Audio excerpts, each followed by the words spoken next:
It's time for Windows Weekly. Guess what? Paul Thurrott and Mary Jo Foley are not in Las Vegas. They're here with us to talk about the latest news from Las Vegas, the latest news from Microsoft. 200 million? We'll explain what that number means and a whole lot more. Windows Weekly is next. Catty monkey copy. Netcasts you love.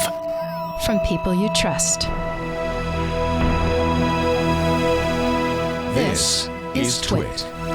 Bandwidth for Windows Weekly is provided by CacheFly at CacheFly.com. This is Windows Weekly with Paul Thurrott and Mary Jo Foley, episode 447, recorded Wednesday, January 6th, 2016. Catty monkey copy. Windows Weekly is brought to you by Wealthfront. Wealthfront is a low-cost automated investment service that is the most sophisticated way for you to invest your money.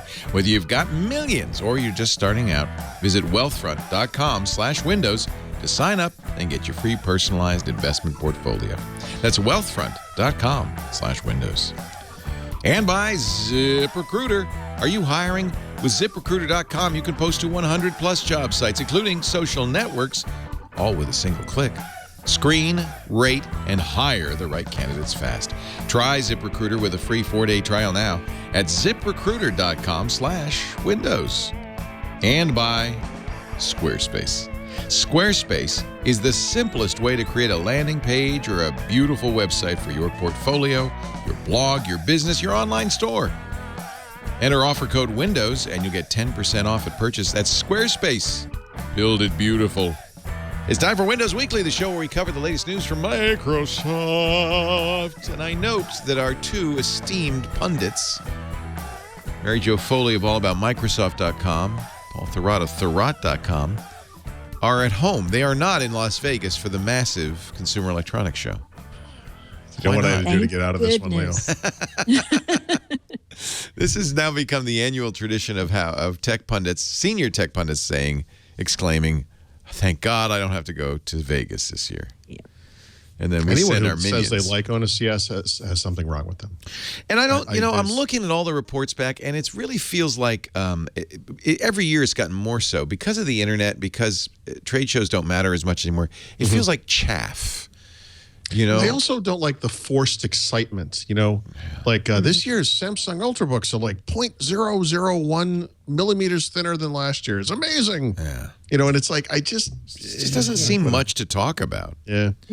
My biggest problem with CES, not counting when you go there and it's awful, is that most of the stuff people are talking about today is not happening today. Right. It's not true universally. We see some of the computers are coming out this month or next month or March, whatever. But, historically with CS, especially with a lot of real consumer electronic-y stuff, we're talking about things that may or may not hit it to market for months, If ever.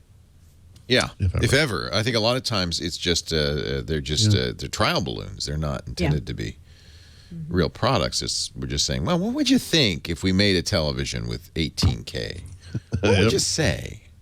I'm thinking about putting a television on the side of my van. What do you think? Yeah, or on the side of a refrigerator. With a tablet. Yeah. Every year they do that. Every year for the last 10 years they've put out, or Samsung or their ilk have put out a refrigerator with a screen and a computer on it. Mm-hmm. Yeah. Never does it go anywhere. No. No one wants that. I don't get it. No one wants that. Mm-mm. Well, so I'm not there. Mary Jo, I don't know. Have you ever been to CES? You don't like these kind of things. I have been to CES. Yep. I know CES is your nightmare scenario. It's Vegas, huge crowds of people. Everything I hate. Well, that's what I like. Yeah, it's a all big in one party. place. It's like a party. Yeah. It's fun. There's a reason that the stand ended in Las Vegas with a nuclear explosion. Plus, right. I think I'm still wounded from all the years I had to go to Comdex. I just never recovered from that, right. And I just could never get past that. So, yep. Yeah. There hasn't, so Comdex really was much more of a PC show. It was the Computer Dealers Expo. Now it's the Consumer Electronics Show. Yeah. CES, they announced new PCs there, but I don't really ever get the sense that there's any. That is a problem place. Is it's everything, right? It's like the huge aircraft carrier size room that's full of open hatchbacks with neon speakers pumping stuff out of them, and it's just there's a lot of weirdness at CES that like you said, I think chaff was maybe the best way to describe it. Is there a Comdex replacement though out there? I think people don't need these shows anymore, do they? No. No, we don't really have to explain to people why computers are important anymore. Well, and you can get everything you need to know over the internet. Right. Yeah. And no company that's smart wants to share the stage with a bunch of right. Like 1,000 look other at Microsoft and Apple. They don't do anything at CES anymore, Yeah. right? That was the beginning of the end, wasn't it? That was. Yeah. Yep. They want to have their own events where they can orchestrate the whole thing, and it's all about them. Right. Who would? Why wouldn't they? Yep. Marsha. It's all about you. Yep. All right. Well, there is a big story this week, and we kind of had the tease on our last show. By the way, Chris Capicella, great, love him, and it was nice to have him on the show. And I think we got a lot of attention for it, rightly so, because that was a scoop, big interview. And one of the things he said is, "We will have another number of activations," and they did. We have a number. We have a number. It's a big number. Yeah. It is a big number. But as I saw you tweet, 200 million. 200 million new Windows 10 users. And then they You have have to say it like this: 200 million. But they have to muck it up. Because, as you tweeted, that includes Xbox One updates. But that's fair, right? I mean, when was it? the last time they announced the figure, Mary Jo? Do you remember? Maybe August or September? Yeah, in the fall, we had 110 million, right? Oh, 110 million. Okay. Yeah. So that was 4 months ago. presumably that figure or whatever other figure they might have provided would have been just PCs, because at that time There was no other upgrade. that's all that Windows 10 was available on. But we know PCs and that, tablets, that's all it was. right. So, I mean, they've been talking about Internet of Things devices or phones obviously coming now. There's Xbox One. I mean, these things have to get... So are they including Raspberry Pis in this number? Yeah, I would think they are, because that is a Windows 10 device. Or can be, right? And by the way, because if you're these a are developer, active that's the devices. number, In other words, that's the number. Yeah, you this wanna isn't know. copies of Windows 10 going out in boxes or something. It's these things are out in the world and they're being used, presumably. I mean, active is an interesting word. It's not activated like Google says about phones. It's not something you can measure very easily in terms of unit sales, right? Because a lot of stuff that people can download Windows 10 100 times individually. But it's, I guess, active devices. How many Xbox Ones are out there, though? I mean, that's not a matter. So the actual technical definition, I got them to tell me what this active number is. It's the number of Windows 10 devices that have been active in the last 28 days. That's what that number is. Oh, that's a lot then. Yeah. Oh, wow. So it's not just somebody who installed it and it's then usage, took right? it off. It's actual usage. People using Windows 10. Oh. By the way, we complain about, or I complain a lot about their kind of squishy numbers, especially these days when they're hiding things in their new business groups. This is a good number, right? This is a meaningful number. Yeah. It's a real number. Yeah. One of the things that I think is related to this was a couple of days before they announced this, Net Applications had their usage share statistics for PCs. Worked out if you accept Microsoft's figure of 1.5 billion PCs in the world, but I think it was 165 million were running Windows 10. And so you think, well, what's the delta between that and this 200 million figure? Did these things not line up? And I actually think that delta is the non-PC devices. I think it's Xboxes, phones, IoT devices, whatever. Yeah. I can tell you what one source told me, and I can't verify this, but I asked more about what's that 200 million number, and they said around 180 million PCs, around 18 million Xbox Ones, and about 1 million plus Windows 10 phones, which mean the 950 XL, and the 550. Interesting. So it's still a big number for PCs. I mean, it's a put it into perspective. I mean, it's less than XP. Mostly what is it? PCs. Yep. Mostly PCs. What's the PlayStation? I think they just came up with the figure was like 36 million PlayStation 4s. Right. There's a kind of a feeling Microsoft is not releasing numbers for Xbox One for obvious reasons, but they're basically being outsold by about 2 to 1. Right, about half. So that number. 18 million figure lines up with that very nicely. Yeah. Right. So, and in terms of other adoption rates for previous versions of Windows, This has got to be the biggest, yes? The fastest. Well, by far. It's also hard to compare, though, too, because with Windows 7, they used to give you the number of licenses sold to the channel. Yeah. So they never gave us the number of But you understand that makes it even better, right? Because these are actual usage numbers. This is more like the Android numbers that Google puts out. Yeah, the activated numbers. During the Windows 7 timeframe, they did this artificially, but they artificially worked it so that 20 million new units every month for Windows 7. That was the run rate, and of course with Windows 8 we kind of compared whatever they said about Windows 8. And they stopped doing it very quickly, but for a short while there we could compare the launch of Windows 8 to the launch of Windows 7, and then the run rate of Windows 8 to that of Windows 7, and obviously that didn't go very well. If you go back to July 29th or whatever that day was, August through January 1st, you basically get over 30 million units per month. It's not units, right? It's usage. But like Mary Jo said, you're comparing apples to oranges in a way, but that's the difference three is actually times what it was. It used to be 10 million, right? Every month. 20 million. 20, okay. So it's 50% better than previous. Yeah. Is that right? Actually, I apologize. No, I'm sorry. Actually, the figure's 40 million. So it's actually double. Yeah. But it's more than double because those Windows 7 unit sales or license sales were not computers coming online and being used in the world right away. They were stores. So not a lot of them were, a lot of them weren't. So it's better than double Windows 7. And Windows 7 is widely regarded as the most successful version of Windows ever. Right. It's also a little tricky to compare because Windows 10 is free mostly right now at this point. Right. So, yes, Windows 7 is but see, I actually think that also speaks to the success of Windows 10 because the reason people didn't upgrade to Windows before wasn't just the cost. It was because it was very difficult and was error prone and unreliable. And this is something they put out to the general public. In fact, we've accused them of being too aggressive about it. And they obviously feel that technically speaking, it's such an easy process that almost anyone can do it. And they've been successfly doing it by and large. Now I'm going to hear from everyone who hasn't successfully installed Windows 10, but because that's how the internet works. But to me, you can't. I mean, obviously, I think it's an important point to make that it's a different world, of course. But it's also a world where the importance of the PC has sort of declined. That these other devices are taking off, and they're trying to sell or push. I guess not sell, but push Windows 10 in this world, and they're doing it in a different way. And if you had said when Windows 7 launched that one day Windows will be free, I'm not sure we would have seen that day coming. At least not this quickly. I don't know. Remember, obviously an overly. Okay, now maybe my memory is faulty. A couple of years ago, we covered this rumor that they would be giving away Windows. We talked about it. Maybe it was you said wishfully, they should give away Windows. I've always thought that, when Apple started doing this, because Apple, I think we should give credit on the desktop. Apple was really the first to kind of do this. And I'm sure they were influenced by what they saw in the mobile space, right? But Apple started some years ago with Mac OS 10, giving that away as a free upgrade to people who already had Macs, which would be everybody, right?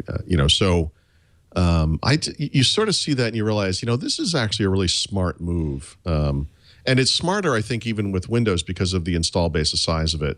And the arguments like Chris Capicella made a couple weeks ago where he was talking about the dangers of being on an out-of-date PC platform, especially Windows XP, and how much better it is for Microsoft if everybody's on the same platform. So yeah, I mean, it's come together nicely, but well, depending on who you talk to, it hasn't come together nicely, but it's come together. Let's say it's come together. I don't know. They're 1/5 of their way to the goal. And remember, it's been about half a year, not even, and they're talking about hitting $1 billion. What was this time frame? 2 to 3 years, right? 2018. By 2018. What's that? 2018. By 2018. Well, okay, they're a fifth of the way there. Yeah, that's pretty good. Pretty good. And I for remember a when platform that doesn't matter anymore, supposedly. When they announced that number, I remember asking somebody, I can't remember who, I said, what do you expect the majority of devices will be when you're saying 1 billion? And they said PCs. Yeah. Sure. Yeah. There's a 1.5 billion install base, right? I mean, if the PC market contracted by 50% and everyone was eventually on Windows 10, which is certainly plausible, right? Especially if they don't upgrade to Windows 11 or whatever, that's $1 billion. That's $1 billion right there. Yep. The other couple of numbers that were in that post that I thought were interesting, they also gave a number of how many of the 200 million are enterprise and education, I think it was. Yep. Looking for that. Right. 22 million of those 200 million are on devices run by enterprise and education customers. That's a tough one, right? Because they don't usually give that number. Right. And I think what they're trying to show is that, unlike with previous versions of Windows, those typically slow-moving environments are also moving forward with the new system. But we have nothing to compare that to. Yeah. 76% of enterprise customers of Microsoft's total base of enterprise customers are in, quote, active pilots of Windows 10. So an active pilot could mean one computer. Yeah, right. We don't know what that means, but when Windows 8 launched, I did a series of webinars for Dell, and I remember there were similar figures for Windows 8 at that time. I mean, what happens a lot of times is that they evaluate and then they say, "Yeah, we're not doing this," or we'll do this later on, or we'll do this never mind. In a more phased way. Yeah, but still, you're right. The whole purpose of dropping those numbers is to say, you see, they're not waiting around for the non-existent Service Pack 1 in this case, but they're actually going forward now earlier than they thought. And a lot of people thought enterprises would stick with Windows 7 until 2020, when support finally ends. But so your sense is enterprises are adopting? They're at least kicking the tires earlier than way earlier than they did with 8. Many never even touched 8. And with Windows 7, a lot of them were kind of reticent at the beginning. They were still on XP and kind of like, 7's a good operating system, but we're going to take our time. So the implication is people are more interested in going to this earlier, or at least looking at it earlier. Yeah. It's hard to say on the business side. I don't think we're ever going to get to the point where these guys move forward quickly, and why would they? No. Right. So unqualified success.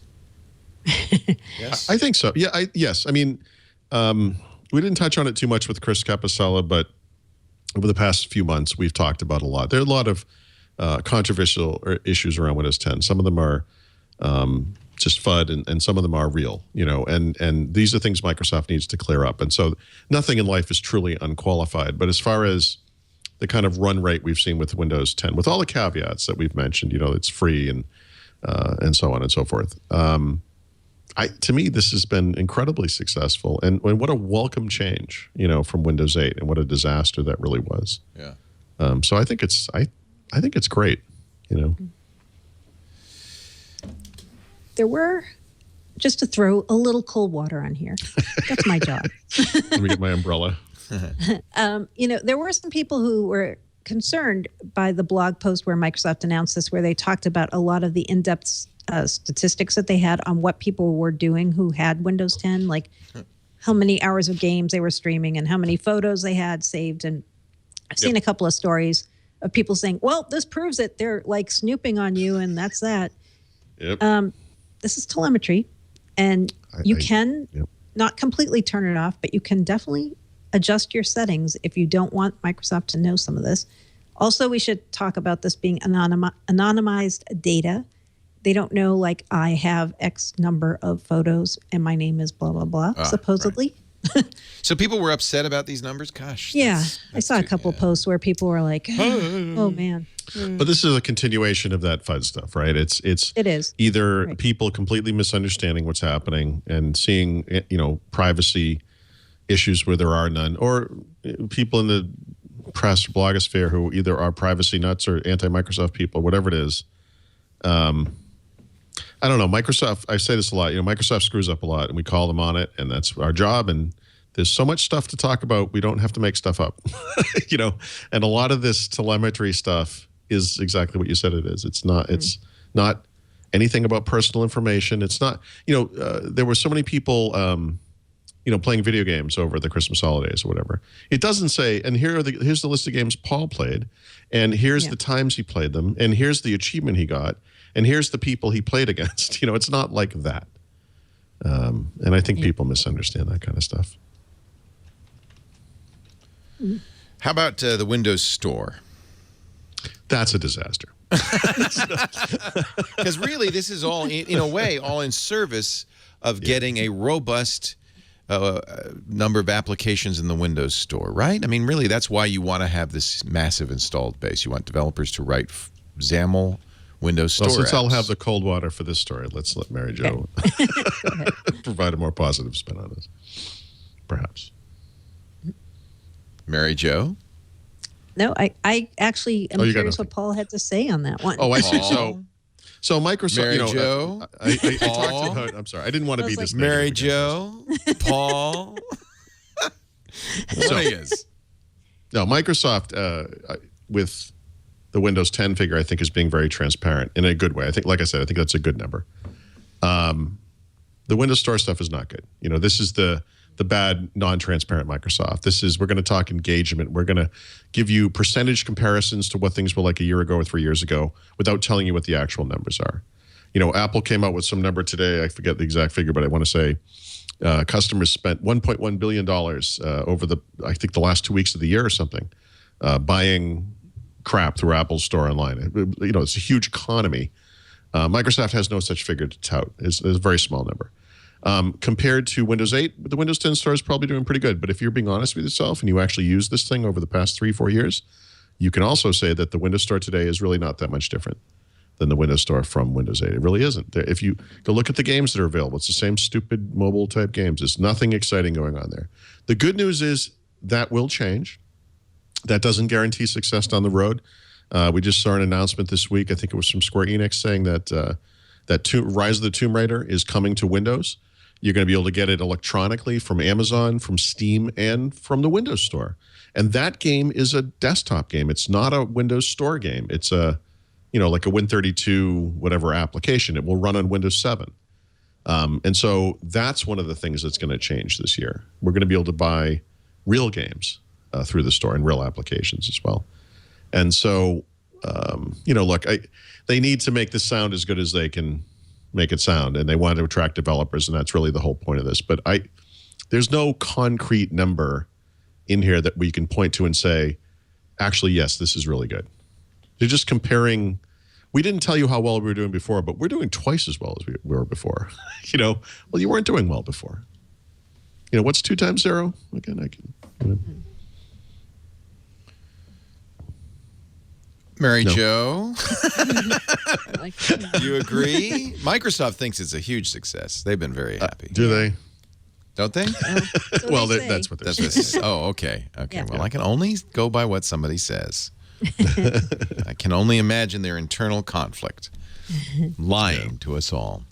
I think we're at kind of a weird point right now with the store because, like Paul's saying, it's a combination of things in the store right now. Like there's true universal apps in the store, which you can't really tell in many cases that they are universal apps, I don't think. Then you've got some other apps. You've got the old Win32 apps, which you can see in the store, but you can't actually get through the store, right? You can go click on them, but you actually go to the site of the vendor to download those apps. And that's supposed to change if they keep plans current for that bridge that they talked about with bringing Win32 apps actually into the store. But as far as I know, that hasn't happened yet. So yeah, I feel like we're in early days on the store, and it's pretty early to claim it's a major success. I don't know if I'd call it a complete failure, but I mean, well, look, there are 200 million people using this thing. Right. It makes sense that, especially, there was some, I don't remember the number, but there was some big jump in Windows 10 usage post Black Friday, probably related to new PC sales. Mm-hmm. Likewise, there was, I think, a jump in Windows Store visits and app downloads and stuff. And, it helps that Windows 10 is so popular, compared to Windows 8. So people are actually using the thing. And so Windows Store is a big part of it. They're being perhaps a little overly aggressive in pushing store apps in this version as well. You can see little recommended apps in the start menu, and the store tile advertises things. The store icon is in the taskbar by default. So it can only get better. It's only going to be better, of course. Well, and that's kind of how I would gloss Microsoft's bullishness. Is they're probably seeing signs of developers working on apps, of interest in making universal apps. They're not saying today the store is everything it should be or No. what they want it to be, but I think what they should be looking for is some sort of sense from developers that they want to embrace this, and that the 200 million number is a big deal. I mean, that helps a lot because developers are looking for a place to spend their time so that they can make some money. I agree with that. Yep. And, look, Build's coming up. We know this late March, early April. That's a developer show. That's going to be, I think, the next big reveal on developer stuff, and including some numbers maybe for the store and so forth. You know what's going to sell a lot of Windows 10 devices? The Oculus Rift. Yeah, we got new high-end computers, sure. You need a gaming machine. Yeah, with a very specific GPU type hardware too. Well, and plus we right now there is no universal Windows Store for Xbox One. That's going to be coming. Yes. Right. So there you go. that isn't there yet. That's you still can't get. Build would be a great time for that to happen and or be announced. Yeah. Yeah, we'll see what happens. I mean, I just, I look at this and, they do this with Xbox too. Of course, because the Xbox One think about how weird this is. Xbox One in many ways is doing much better than Xbox 360 ever was. And Xbox 360 is a success. It was, I think, overall, despite all the issues and so forth. But it's getting killed by the PS4. It's such a weird thing. I mean, you want to be able to tout certain things about it, but you can't come out every month and say, we just got outsold by PS4 by 2-1 again. You can't keep saying that. And they've just decided they're not going to talk those kind of hard numbers anymore with these products. And so whether you're talking about Windows Phone, actually we do get Windows Phone sales, don't we? Lumia sales. But Xbox One certainly, and the Windows Store, we get the soft numbers. We get percentage comparisons to things that we don't know what the base was. And it's not very transparent. Yeah. By the way, I'm getting tons of people on Twitter telling me, do I know that Outlook.com, MSN.com, Bing.com, and Xbox Live are all down for many people? I can tell you why they went down, by the way. Why? Because I went to Bing.com earlier, and I got a welcome message that I posted on Twitter. It says, "Welcome, Paul. You're now getting the best of Bing." And I thought, what was I getting before? So I posted a picture of it, and now Bing is down. So we have to blame I think I you? took down Okay. all of Microsoft. Good work. It's Paul's fault. Yeah, the Sorry, status page is also down, which makes it hard to know what's going on. Maybe they're getting attacked. We haven't asked in people. If we find out, we'll let you know. Wow, that's not a good thing. No. But luckily, our OneNote notes are up somehow. But now I just went to Bing.com and it's working. Does that... Is it? It's down for me right now. Really? Yep, I can't see anything. Huh. So it's one of them things. It's One not of those universal. things, yep. Let me go to Outlook.com. Cortana is down too, which is related to Bing. But Outlook launched. it did? Oh, good. Yeah. You're having good luck. Yeah. Okay. Cortana said there's no notebooks available. I guess that's what I that can get means into down, right? Outlook.com. I cannot get into Bing. But also Cortana's supposed to be notebooks are on back. I Office think this has all been fixed, is what I'm guessing. I hope so. Oh, Yeah, because It my was notebooks are now available. they probably turned it off and turned it on. Yeah, they shut off the internet for a minute, and it's back. I'm having trouble Yeah, Bing printing. is back for me. Have Actually, you turned Bing off and on again? Yep. Yeah, so I that's- can get into Okay, Office they're coming 365. Does Microsoft have a dashboard? Apple does, where Yeah, all the Yeah, services It was are- down. The dashboard was down. It was Okay, an that's usually a Outlook bad sign. status That's not good. dashboard, and that That's not is good. now, let's see, up or down? It's trying to be up. That's a bad. Okay, here's a little tip. Your status dashboard should be on a different server. Yeah, they've had that issue before. Okay, Outlook.com service health is trying to come up. So something happened. Someone tripped over something. Yeah, It it's says, bad. Yes. we're all good, is what it says to me. It just right all now. came back up for me. Bing was definitely down. Yeah. Yeah. Yeah, so that was temporary. But, Okay, but I'm getting good. Whatever just ridiculous, happened, it was we're a all blip. good message. Yay, good. It's not really what I want. I want to... I know you want to see. I want a status Well, there's the board. Office 360. If you have Office 365, you can go into the dashboard there and see your status. If you're an sometimes. admin. It's up. But I'm not an admin, so... Maybe just because we said it made it all come back. Oh, another guy said, "Oh, shoot! I forgot to turn that back on." Whoops! Let me flip that switch. Hey, Satya, hold on. Just hold that thought. Exactly. I gotta push a button here. Yep.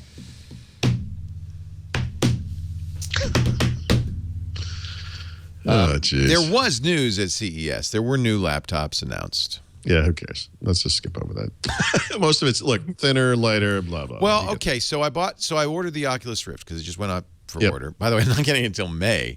So there's more than a few people ordering it because the initial orders come in March. So. Oh, really? Because Raphael heard May as well. Oh, maybe that's just everybody. Because it says coming in March, but maybe they meant. I don't know what they meant.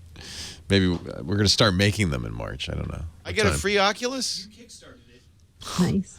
And I just bought one. What am I thinking? I was wondering why. Okay, so this was weird. Okay, so because yesterday I got an email from Oculus saying, as a backer, we need some information. And I thought, oh, they must have triggered this email by accident.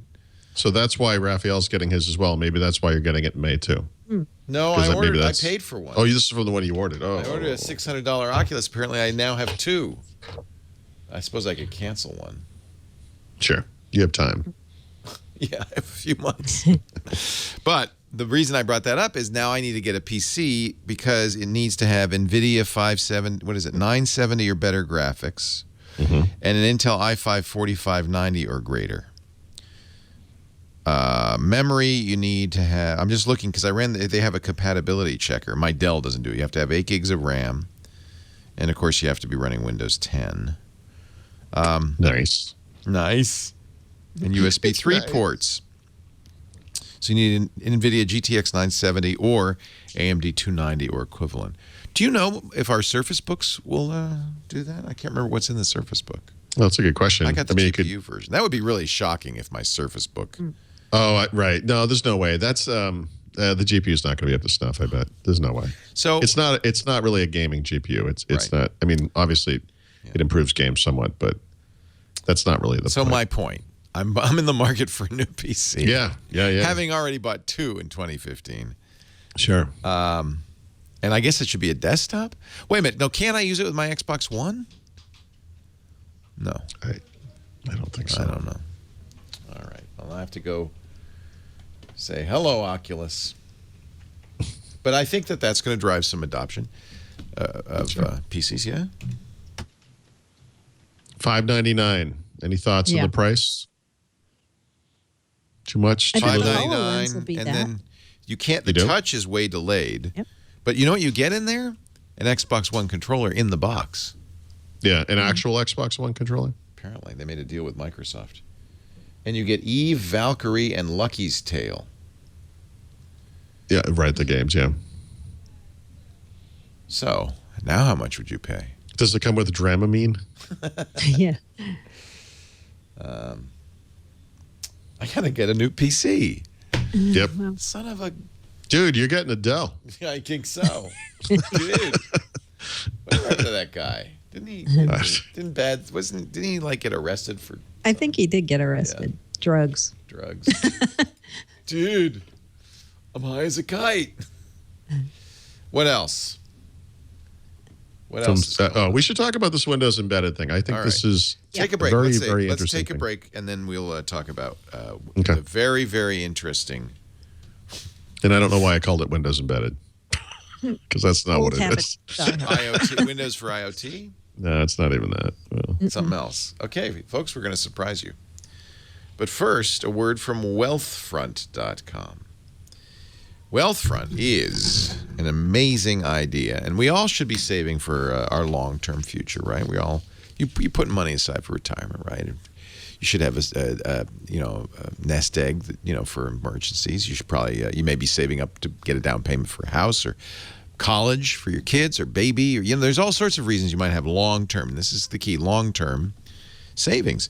But putting it in a savings account, despite the name, is probably not the best thing to do with your money. I was so happy. I got a check for 47 cents from my bank for the savings account. That is not going to put the kids through college. You need to invest. But the problem with investing is, are you going to manage this? Maybe if you have the skill, but even if you don't have, even if you do have the skill, are you going to spend the time it requires to keep keep this growing as fast as possible? Maybe you're going to hire an investment advisor. A lot of people do that, and pay 1 to 3%, literally 3% of the money they make, of the money under management, plus hidden fees for transactions and charges every year. That means you have to make 3% more, and that ain't easy. Let me tell you about Wealthfront. Wealthfront is a great idea. The folks at Wealthfront, it's one of those great internet startups that we talk about all the time, got together with some of the biggest minds, the best, smartest people in investing, people like Burton Malkiel, who wrote A Random Walk Down Wall Street, and Charles D. Ellis, who wrote Winning the Loser's Game. They got more than 16 investment books. They got more than 200 years of investment experience in the Wealthfront advisors. And what they've done is they've put together software to maximize your investment. And all you have to do is go to wealthfront.com and see, first of all, how well your investment would do. But second of all, they're doing things like tax loss harvesting and direct indexing. Ask your high-priced investment advisor, do you rebalance every day? Are you always looking at ways to lower my tax bill and increase my after-tax returns? Are you doing that? Wealthfront does, and they do it not for 1%, 2%, or 3%, but for 1/4 of 1%. 1/4 of 1% a year. Less than $5 a month with a $30,000 account, and there are no additional charges, no hidden transaction fees. No wonder they've grown 20 times in the last 2 years. $2.6 billion in management. I want you to go to wealthfront.com/windows and read about it. Understand what they're doing. I want you to go into this with completely wide open eyes. Although you'll see, I think you'll be very impressed with the people who put this together and their philosophies. And then you can get started for as little as $500. That's the minimum investment. And they're going to do a nice thing for people who go there as TWIT listeners. Wealthfront.com/windows. Your first $15,000 are managed entirely free of charge for life. You can see what they're doing. Actually, if you go there right now at wealthfront.com/windows, you can get a free portfolio based. You'll answer some questions about your time frame, your risk aversion. Based on that, they'll just give you, here you go, here's a free portfolio. You can see how they would invest. Really is fascinating. Wealthfront.com/windows. I invite you to try it. Read about it. Try it. The nice thing is you can set it and forget it. At a low cost, you can get the best investment planning, and you just don't have to think about it anymore until you retire, and then you'll be glad. You'll say, that Leo, he's long gone. He's been dead for 50 years, but I owe him one. Buy me a beer in heaven. Untapped check-in. I am drinking Angel's Brew. Up there, or something else. You never know. I've had a checkered past. Paul Thurrott, Mary Jo Foley. We're talking about Microsoft. We're talking about Windows. We're talking about Windows Embedded. No, what not? No. No, that never happened, Leo. We're going to pretend that never happened. So Ford at CES, Ford was for a long time using Microsoft Car. Mm-hmm. They announced that their next Ford Sync 3, which will come out in the 2017 models later this year, will support Android Car and CarPlay, Apple's solution. But I don't think it's Microsoft Car. It's not Microsoft Car. Is it QNX? QNX, yep. Everybody's doing that now. They're all doing the Q. You know why? Because BlackBerry, great company. I don't think that's why. Just like I don't think it's Facebook is the reason people are buying Oculus Rift. Yeah. So is this bad news for, does Microsoft even do Microsoft Cars still? I mean, what is that? Probably. You know what? This is a great question. And we were talking about this on Twitter when Microsoft made their announcements about all their car announcements. And I said, does Windows Automotive exist anymore? Right. Like, is that even a thing? Well, my Mustang and nobody could answer it. My Mustang, 2010 Mustang, had a Microsoft, metal Microsoft badge on the dash. Yeah. Yep. They were proud of that. Microsoft's inside. Yeah. And I loved Ford Sync.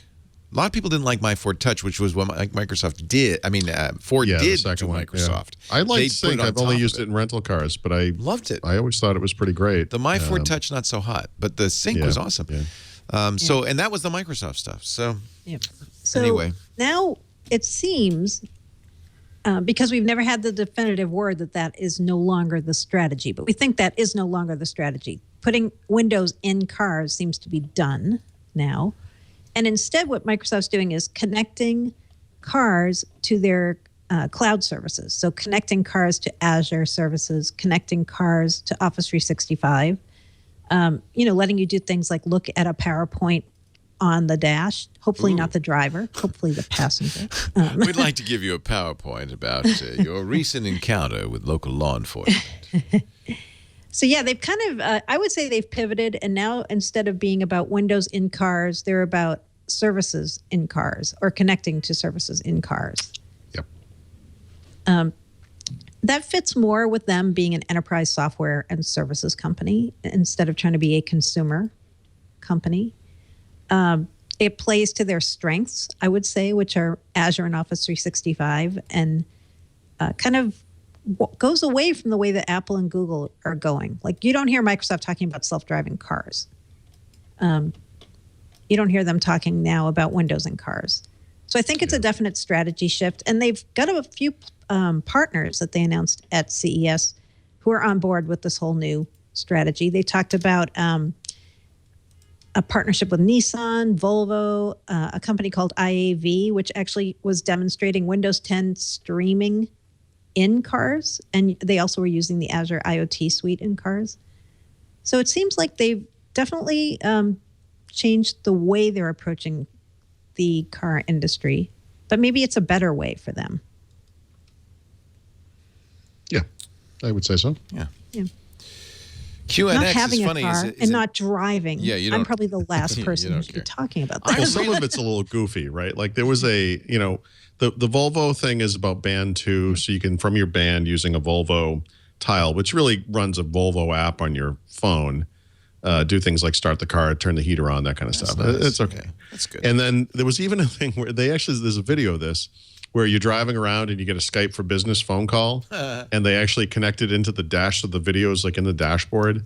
And it's like, I don't think that's such a great idea, unless you're not driving, I guess. I have done video calls while driving. Seems like not a good thing. It seems a little dangerous. But that IAV company, they seem like an integrator type company, and I think what they're doing is connecting the Microsoft backend services to the systems in cars, regardless of what they are. And I think this goes to my whole notion that Microsoft's future is the cloud stuff, and this is exactly the way they should be approaching cars, because this is where they can really add value, I think. Not so much Cortana or Office or whatever, but although that will be part of it. But I really think it's the Azure stuff. Yeah. Yeah. If we could have a little Cortana hologram up there on the dashboard, that'd be awesome. Somebody in the chat room asked actually a good question, which is that, look, we all have smartphones with every software, and they're already online. Why don't we just, that's kind of the Android and CarPlay thing is just let the smartphone, have a display in the car. That's where the smarts should live, not in the car itself. I totally agree. Yeah. Because that's updated and getting it onto a big screen is a big deal. On the back end, the cloud, right? So if you have Cortana analytics in the cloud, that would be cool. That could also be the way that the car manufacturers or the third-party partners do things like improve safety with, predictive maintenance, predictive vehicle crash kinds of stuff. So, that's definitely what they're doing. The smarts are in the cloud and the phone, right? Right. And as little as possible in the car, because we all know that car makers move very slowly, and those things tend to be out of date very quickly. And I think the lightweight systems like CarPlay or Android Auto or whatever they call that are all fine and good, and that's okay. But most of the systems you see in cars, all the systems you're going to see in cars are not one of those things. A lot of them are going to be most of those things together with some other things. And so you have your kind of choice of interface and so forth. But those things are there so you can interact with your phone on a bigger screen, which I think is cool. And integrated into the car system, and that's fine. That's exactly the integration point of the level of integration that we need in the car. It's good. Yeah, I think, I agree with you. So the cloud has a lot to offer there. Yeah, I think so. And that's actually a perfect marriage. And then the car can be kind of dumb. It just needs to be, it's a thin to have client. an interface. Yeah, that's all it is. Yeah. It's enough. A thin client. Good way of putting it. Yeah. I'm sure auto manufacturers would prefer that. They don't want to have to. I mean, you can't. The design cycle for a car is so slow, and then nobody upgrades. They're delusional in their own way, right? I mean, they want to add value. They want that to be a differentiator for their vehicle and so forth. That's what Sync was, right? That was why Ford bought a podcast. There aren't a lot of examples of someone reviewing a car where they say, you got to get this one because the auto entertainment system is amazing. I disagree, Paul. I disagree. I think that was a differentiator for a lot of people. I don't know of any that were that were particularly good, but. Well, Ford Sync was the only one that I really particularly liked. And I look at Jeff Jarvis. Jeff Jarvis, who is searching for a new car. He needs desperately to buy a new car, and he says, "I want one that'll have Android in it." Right. And nobody can assure me that their car will support Android car. Right. But that's gonna change over time. He needs one now, so he's out of luck. That's the problem, right? I think, but his situation, I think, is very typical. More often than Android, I think in the United States, you see people say, "I have an iPhone, I want it to work in the car." Right. And people have different ideas about what that means, but everything Bluetooth works with everything. I mean, that's not an issue. I get in my car. But you want Google Maps. If you have Google Maps on your phone, you want it up on the screen. I want a display, and I want to be able to talk to it through the car's entertainment system. I want the button on the steering wheel to tie to Siri or Cortana or Google Now rather than. Yep. I have a lot of those features built into my high-end Audi, but because it's offline, the voice synthesis it sounds drunk. Yeah. You can go into the dealership occasionally and spend $500 on a disc that updates the system to something. Yeah, it's so out of date. And this is a late model high-end Audi. Yeah. Running QNX, ironically. But the newer models will be, I think, much smarter to be a thin client. Exactly. Yeah. And maybe, who knows, maybe you hear maps. Didn't the Germans buy them? Yeah.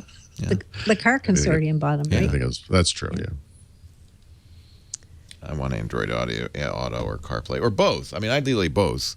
Ideally both. And I think I really do think that's what you're going to see, is those two systems, but not constrained. There's also going to be a third thing, and the third thing is going to be the native car interface. It's going to let you do Bluetooth and all that stuff. And, people want USB, they want Bluetooth, they want an audio jack type thing. And increasingly, I think they're going to want the CarPlay and the Android Auto as well. And I bet most of them will have all of that stuff, or at least optionally have it. I don't want PowerPoint. I don't want Skype for Business. No. Listen, I'm sitting in traffic. I want to tinker with my presentation. Somebody said to me on Twitter, "I can't wait till I can have a PowerPoint in the car." No, so there are people. I can. Well, but remember, we're rapidly moving towards a day where you aren't actually driving. Right. Yeah. We're moving towards that much faster than anybody, I think. Well, that becomes a different scenario. Then you're talking about a mini living room where you could have a big screen and. Well, that's what they're getting ready. I mean, remember. Yeah. We're thinking, especially in the car world, 5 years ahead. I don't know. How would you, as a car maker, feel about self-driving vehicles? Well, they don't. I'll tell you exactly, because I know, because I constantly bring this up to Alan Mulally, the CEO of Ford, and he constantly said, "Oh no, people want to drive." Yeah. And I said, "Come on, Alan, in the back, you got a Skunk Works." No, we know people love to drive. But now it's very obvious that Ford understands this. In fact, there was a rumor, I guess not proven untrue, but that they were going to announce at CES a deal to make cars with Google self-driving technology. But this is going to happen. That hasn't happened, has it? No, that was a false rumor. I think it was false. You know where it's going to happen? Uber. And your first experience in an autonomous vehicle will be a taxi. Will be an Uber. Yeah, there you go. That's how people are going to get used to it. That you won't be. It's the same thing with the Prius. You first experienced a Prius in a cab, a hybrid is a cab, for most people. Many people still don't own hybrids, but they've probably all ridden in a Prius. And I think that's what's going to happen. It's going to happen in Uber, And it's going to happen in the next 5 years, believe it or not, in cities, not going to be in rural areas, but in cities. And you'll get comfortable with it. And then, but all auto manufacturers at this point are saying, okay, that's what's happening. And anything they're doing about car integration automation right now has to be with an eye towards a first step towards what would happen in an autonomous vehicle, I think.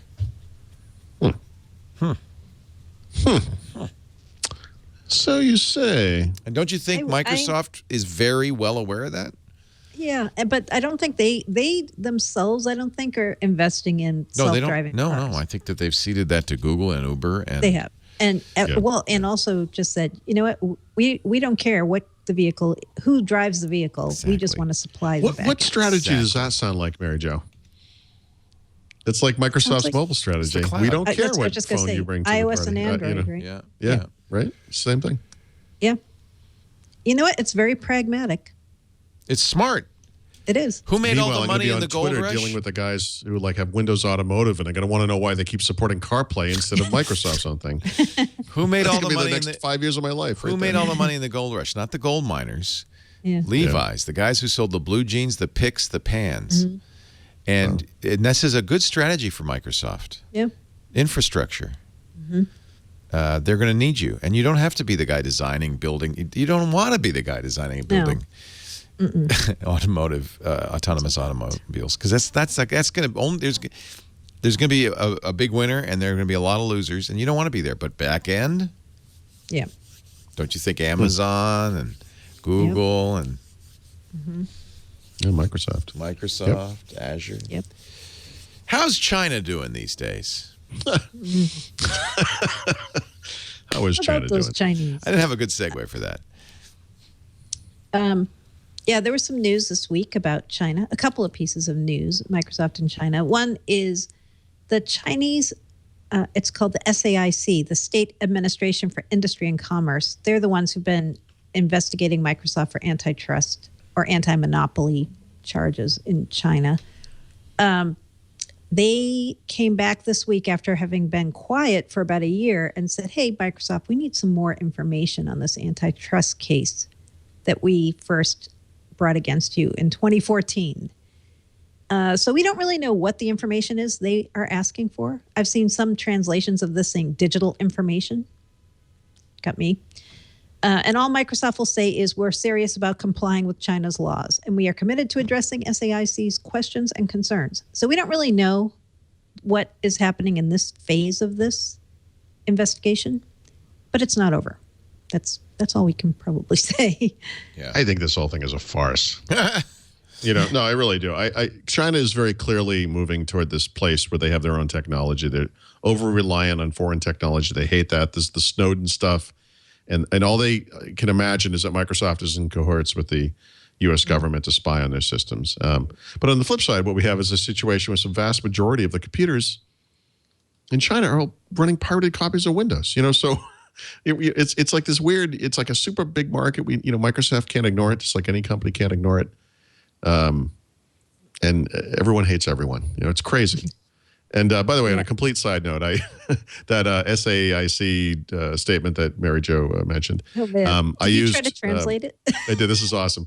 So I used Google Translate. I have it in my browser, and I translate it. And translation is pretty tough. So I said, well, maybe I'll use the Bing translator because you never know, and I could combine them into one translation that made sense. This is how Bing translated the statement: "Kao kun Catty this monkey copy." That's what it says. Who's the monkey in that sentence? I don't know. It says "Cow kun Catty this monkey copy." Translated into what language? That's from that's from traditional Chinese into English. I don't think those are English words except for this. What was this monkey? Monkey. Yeah, Catty, like Catty. Catty. Copy. But cow, like Khao. Kun Kun. Cow kun kun. Cow kun Catty this monkey copy. Yep. Now we know what it's all about. Yeah. So I'm like, I guess I'll go with the Google translation. Was the Google translator good? Yeah, well, yes and no, right? Because the problem with the Google one, let me just look it up, is it's not. It doesn't make sense as sentences. It sort of says SAIC task force to Microsoft, comma Microsoft Greater China. The person responsible for the anti-monopoly investigation inquiry, comma, asking them to administration, since Microsoft's alleged monopoly on the case to investigate major issues will be described in an electronic data acquisition, and this is all one sentence, by the way, and requested its investigation in a timely manner after asking a complete description of the materials submitted. Any questions? Anybody? Well, I think, no, but that you get the gist of it. At least it's better than Catty monkey copy. Catty, cow, kun, catty, monkey copy. Yeah. So I those are tried the to two translate competing. it too, and I was like, nope. Just, I don't. How could that? And by the way, just so we're clear, Microsoft's future is in the cloud. Catty monkey copy. I don't know what that means. I don't know. It's embarrassing. That's so. This is the Chinese State Administration for Industry and Commerce, and this is silly. I really think they just intend to keep Microsoft on tenterhooks for the next 10 years or something. I think this is just part of an ongoing thing where it's xenophobic, it's anti-U.S. technology, it's not just Microsoft. Oh, it it's isn't. Qualcomm, Volkswagen, Chrysler have all paid substantial fines. I mean, this is... Yeah. They're upset about They Windows changed XP, that they got rid of the changed support. their anti-monopoly laws. China did, and then suddenly everybody was being held up. It's so funny because they still have no copyright or patent protection for any of this stuff. I think. No, and the president of China visited the Microsoft campus this past year. A lot of photo ops and all this kind of stuff. And he said he was very open to the internet expanding in China as long as they respected, let me find the exact quote. Catty monkey copy. Cow, catty monkey. Where is it? I can't find it. Oh, it's the national realities of China, meaning we're going to have censorship. Well, so all these U.S. they tech had that companies deal with them. Remember the Baidu Windows 10 deal, and then special version of Windows 10. They did the Windows One launch. I'm sorry, the Xbox One launch in a very special way in China because you have to have state-owned companies that are partnering to have a new joint venture. It's like this crazy situation. Sony had to do the same thing for the PlayStation 4. Everyone is so eager to be there because it's such a huge market, but the constraints are crazy. Yeah. It's a very strange place. So Michael, our son, is in seventh grade, goes to school with a young lady who's a great artist, really nice, talented artist, Bridget. And her parents asked me a year ago, they said, Bridget needs a new computer. What should I get her? And I said, get a Surface because she can draw with it and it would really be great. They got a Lenovo, I think it was Lenovo, and they had endless problems, returned it. She came over last night with her new Surface Pro. Oh, wow. And she was drawing with it and she loves it. And it was such a great success story. And I was, because in fact, her brother, who was one of our interns, Chris, actually he's an employee now, bought her a subscription to the Creative Cloud. So she's got Illustrator and she's got Photoshop, and she says, yeah, I'm working on After Effects. I'm really trying to, it's like, and this is all on her, not Surface Pro, I'm sorry, Surface. What's the littler one is the Surface? Surface 3. 3. Whatever it was. Anyway, it's not the full Surface Pro. It's the Surface 3. Less expensive, which is fine. She's a seventh grader. And it's great. And she's got the keyboard. Yeah. Is it raining? Either that or somebody just got married and the rice is pelting down. Sounds like rice on the roof. Yeah, it's raining. It is pouring, which is good. We need it. El Nino has arrived. Talk about the power of persuasion. I felt like I could just hear it. Me too. I thought I did. Can you hear it? You can't hear it? I thought I heard it. Of course you can hear it. No, I'm not sure, but I felt like I could hear it before. Yeah. You can hear it. Yeah, I can hear that. Yeah. Listen to the rhythm of the fall. I'm going to take a nap to that. It's nice. You should record this and loop it. I love rain sound.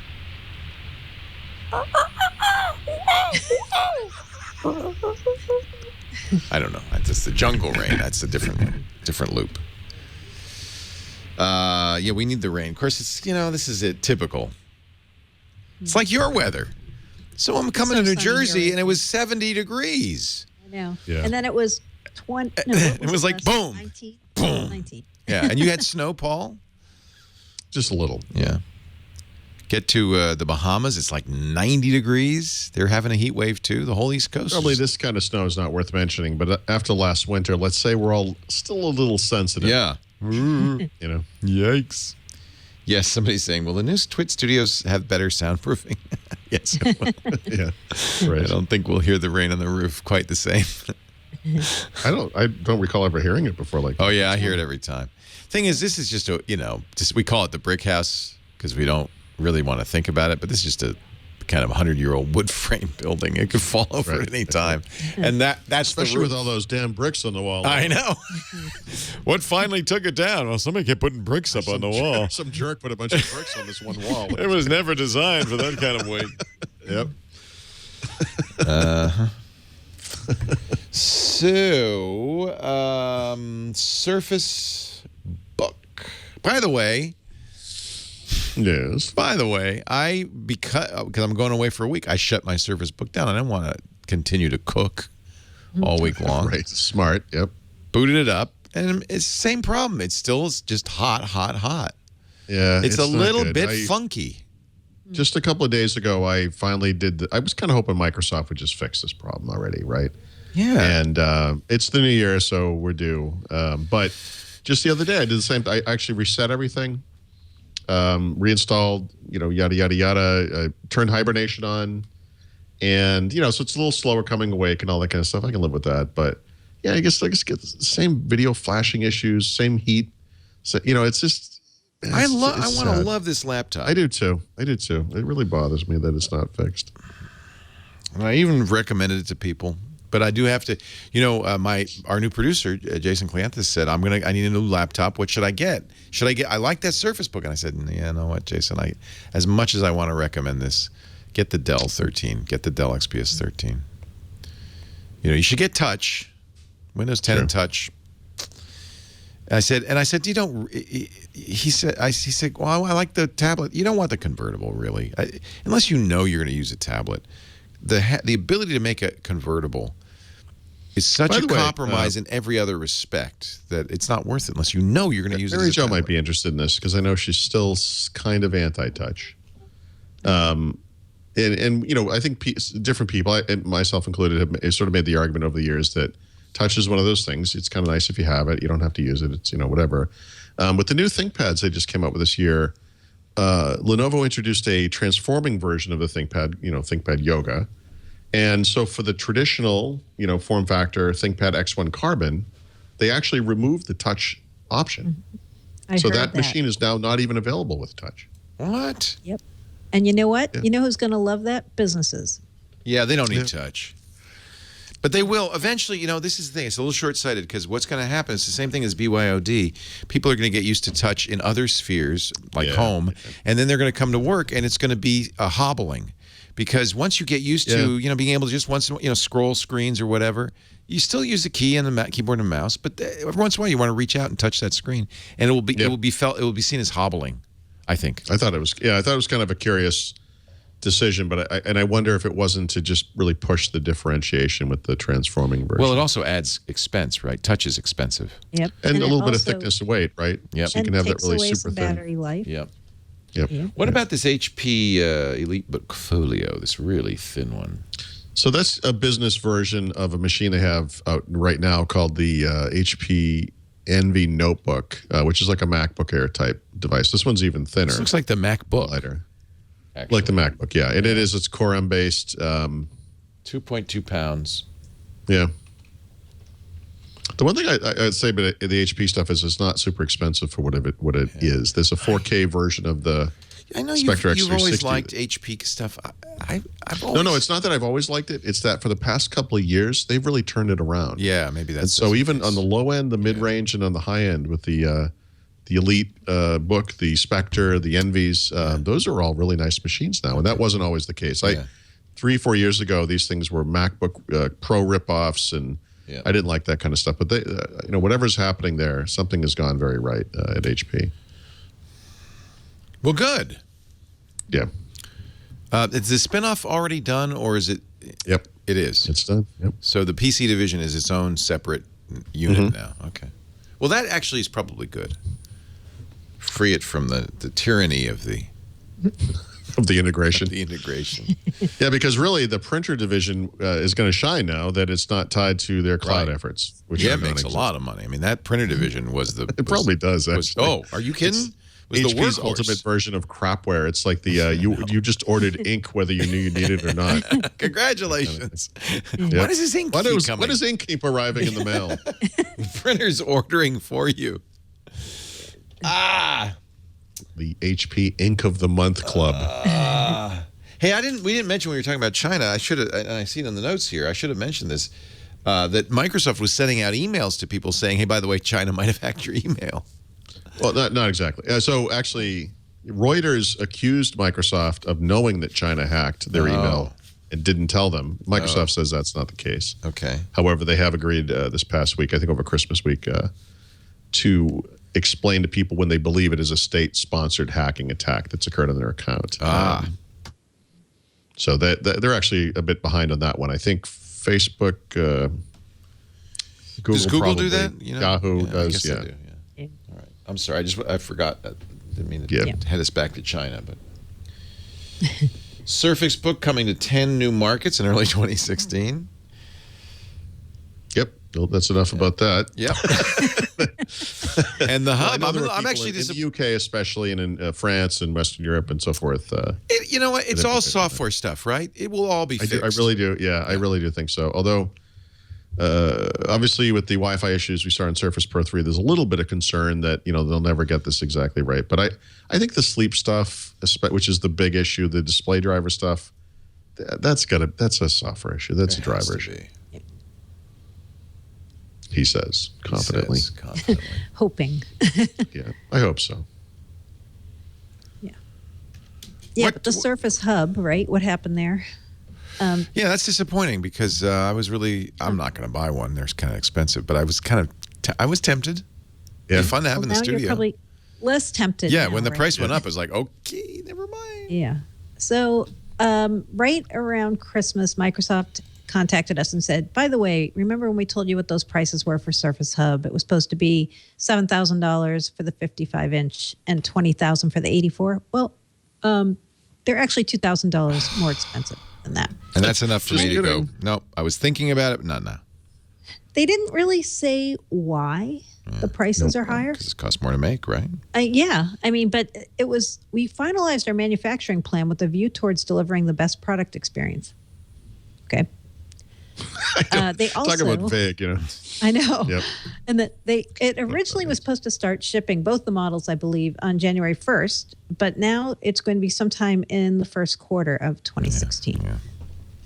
So slightly delayed again, also. But they're really coming. They really are. Businesses probably aren't as price sensitive.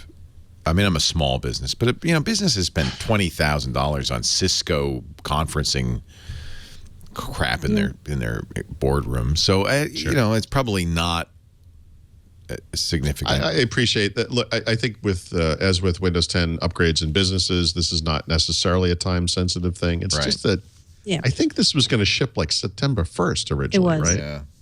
And so it's a second delay. A price hike, and it's a little weird, but we'll see what happens. They have to ship it eventually. Was Perceptive Pixel selling their screens? They weren't they? I mean, this is a product. Yeah, I've used one. Microsoft used to use them. And this is what they bought. bought. They first bought them. They used to bring them to remember this was the screen in Steve Ballmer's office. So it's not like it's something that never was manufactured. I mean, this is a known quantity. But this isn't just a screen, right? This is a new type of computer. It's designed for collaboration, multiple users. Okay. It's the type of thing where multiple people can walk up to it with pens and write at the same time. And, maybe there's there's all kinds of stuff going on here. So. All right. So it's more than the Perceptive Pixel was. Yeah, it's not just a screen. Okay. There's also all the parts around it, like stands, and like I've heard some people say, I think they're having trouble with some of the mounting of the devices on the stands. Who knows, right? But yeah whatever. Well, they got to get that Sharpie just right. You say that, but Apple, who knows a little bit about manufacturing stuff, cannot get the Apple Pencil in any quantity in stock. And we were talking about it yesterday, Mac Break Weekly. The consensus seems to be the nib is harder to make than they thought. The nib. The little rubber tip. Yep. Yeah. The yields are much lower than they thought. Yep. And they had promised to sell a nib kit and stuff, and none of that. 5 different nibs. Yep. Sure. No, I got a nib kit for my Surface Book. Yeah. You know, Nice to they have all nibs. seem to work exactly the same way from what I can tell, but, whatever. Anyway, it just shows you. I mean, there's no company with more expertise in manufacture than Apple, and Yep. and it's the rubber piece. Yeah. That's it. Sure. Right. Sure. So it just shows you. It's only a matter of time before third-party nibs appear. Right. Like a pen loop also. Yeah, I'm waiting. Oh yeah, I'm sure there's going to be pen loops. I'm waiting for the third-party Surface Hubs, the $500 knockoff. Well, I think Microsoft thinks that's going to happen. Of course it is. And I think they're encouraging it. I don't by the way, so it's if a I platform. see a single computer maker make a computer that has a giant hole in the middle of the thing when it's closed, come on. No one's gonna copy the Surface. No one Book. can copy that. No. That's stupid. The clothespin. Nobody's gonna copy the clothespin. I love my Surface Book. Don't knock it. I love how the pen goes right on the side there like that. Big magnet. I can use it to erase floppy disks. It's great. It's handy.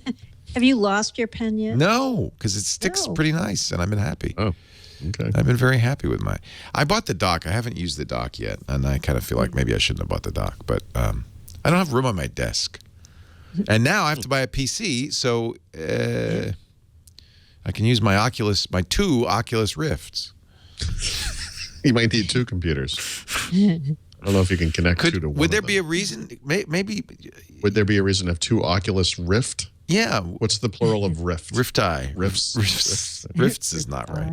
Riftox. A murder of rifts. What's the collective noun for Oculus Rifts? Oculi. Rift. Oculi Rifti. Yeah, it would be kind of fun to have 2. You could come over and somebody could rift. You have a rift party. Right. Both of you could be in the Rift land. The How many kids would walk in and be like, look at these idiots. He's like standing there and like turning around like mimes. I think there might be a new job category for car, because I learned the other day, 1.5% of all people in the United States are employed as drivers. I mean, these are people who are going to be hurt by the autonomous vehicle movement. But maybe you could drive at home using your Oculus Rift. You could be a virtual driver. This would suddenly make all those Forza type games for Xbox One actually start to make sense. See? Yeah. People ask me why I don't play these games, and I said because I own a car. Because I drive. I can go out into the real world. I have an actual car. In Massachusetts, it's just like Forza because everyone drives like an idiot. Yep. Let's take a break. We'll have more in just a bit. Paul Thurrott, Mary Jo Foley. We're talking about Microsoft, all the new stuff. We're talking about a little bit about CES, not much. We're all glad not to be in Vegas, frankly.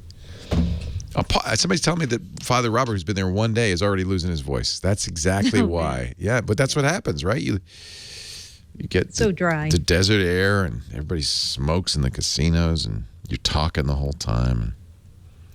And the thing is, it's a bunch of crap this year. I don't see anything really. Let's be honest, can we? Yeah. It isn't. It's increased every year. It's getting more like this, where nobody announces anything important at CES. It wouldn't be a good idea. Hey, let's talk about our sponsors, ZipRecruiter.com. If you're one of the people in your business, maybe you are the person in your business. I was for a long time to do the hiring. Maybe you're the HR person. You know that this is a challenge and opportunity. I hate that kind of, that's business talk, but it's true. Because first of all, it's hard to fill a position. And especially, it comes at the worst possible time when you're down a person, right? You need to find a new person. But it's also the most important thing you can do because your company is made of people. So hiring the right person is a big part of making a great company and ultimately of the success of your business. That's why ZipRecruiter is a tool you need to know about to make it easier to hire faster and to get the right person fast. If you go to ZipRecruiter.com, ZipRecruiter.com/Windows. Note, by the way, that they also will let you search for a job, but if you're hiring for a job, you could post that job listing right at once, post it on more than 100 job boards with one click of the mouse. You're going to get, including, by the way, social networks like Twitter and Facebook and Craigslist, you're going to get so many more candidates right away. First of all, the first thing that happens is they match your job opening with nearly 6 million current resumes in their database. So within 24 hours, you would get candidates, great candidates. Now, the thing is, they're not coming to your email box or your phone. They're not ringing your number. They're not emailing you. It all goes right into the ZipRecruiter easy-to-use interface. So it's very simple to go through all of the applicants, screen out the ones that don't meet your needs, rate the rest of them, and hire the right one fast. They make it easy.